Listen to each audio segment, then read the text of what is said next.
ai abokina ina gaya maka akwai wani aikin da na samu a Abuja akwai ci aikin nan alƙur'an Allah ko aboki Allah to ni ma da zan samu mana ka tafi da ni mu tafi tare da gaske wallahi tallahi to ai baka sani ba in muka je wannan Abujan in ana biya 225 ne dan dinga baka 1000 ba ni na kai ka ba in ka gani sai ka raya kanka ki kashe ni ai wallahi tunda baka yadda ba gara na tafi ni kadai na je na yi aiki na ni kadai na dawo kai ku jira to dan fulani yau da magana kada ka mana zancen banzan kan nan da ka saba dan fulani kenan to me kake son ka faɗa mana ina jin ka ni kan ai adun Allah da inji wani birni kala na jauna ƙauye na in shiga bada kiwo na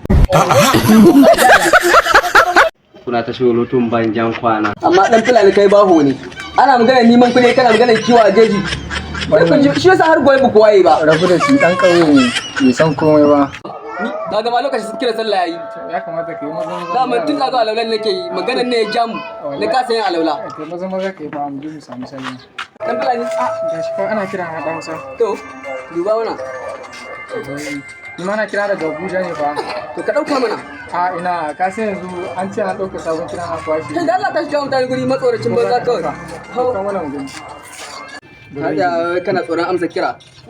Ku ne alheri na neman ku kuna bar shi gudu. Malam ka daga. Wallahi in dai rabo ne alquran ko da ta samu ni kai nan cinye kana. Naji daga mu gani.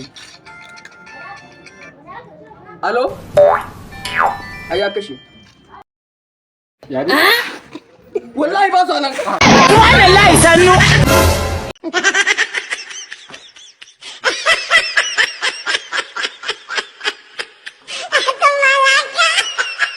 Da kuma ta wurin subscribing na YouTube channel namu mai suna S Dan Hausa.